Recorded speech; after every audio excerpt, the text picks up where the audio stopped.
한화손해보험이 사과문을 냈습니다. 사고로 아버지를 잃은 초등학생 A군에게 2천만 원 넘는 구상금 청구 소송을 걸었다가 여론의 질타를 받았기 때문인데 관련 내용 살펴보겠습니다.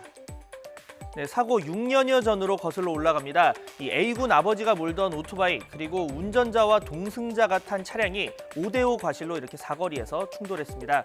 A군 아버지는 숨졌는데 당시 면허가 없었고 보험도 가입하지 않은 상황이었습니다. 이번에 논란이 된 하나손해보험은 A군 아버지가 몰던 오토바이와 부딪힌 상대 차량 보험사였습니다. 네, 고객인 이 차량 운전자의 과실도 있는 만큼 하나손보는 A군 아버지 유족에게 보험금을 지급했습니다. 부인은 사고 전 이미 고향인 베트남으로 돌아간 상태여서 부인목 5천만 원은 지급을 유보하고 4,100만 원만 A군 후견인인 고모에게 줬습니다. 문제는 이 사고 당시 차량에 함께 탔던 사람이 4년 뒤에 운전자 측에게 소송을 걸었다는 겁니다.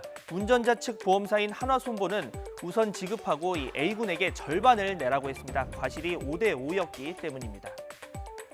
네, 물론 적법한 절차긴 합니다. 이 A군 아버지의 50% 과실까지도 보험사가 대신 배상했는데 구상금 청구를 안 하면 회사와 주주에게 손해를 끼치니 배임 혐의를 받을 수 있습니다. 다만 아버지는 숨졌고 또 어머니는 행방을 알 수 없는 초등학생이 그 대상이라는 데 대한 배려가 부족했다. 이런 비판도 나오고 있습니다. 보험금을 수령한 후견인 고모가 있다는 점을 보고 다른 배경, 그러니까 A군이 보육원에서 생활한다는 사정 등을 고려하지 않았다는 겁니다.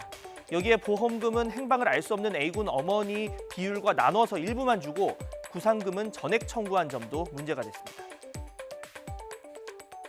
구상금 청구 소송을 하지 않을 경우 배임과 같은 문제가 발생할 수 있기 때문에 소송을 진행하지 않을 수는 없었을 겁니다. 하지만 보육원에 살고 있는 미성년자에게 소를 제기하는 업무상 매뉴얼의 개선이 필요한 것이 아닌가 생각합니다.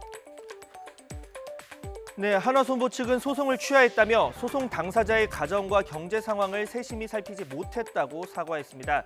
미지급 보험금은 정당한 권리자가 청구하면 즉시 지급하겠다고 덧붙였습니다.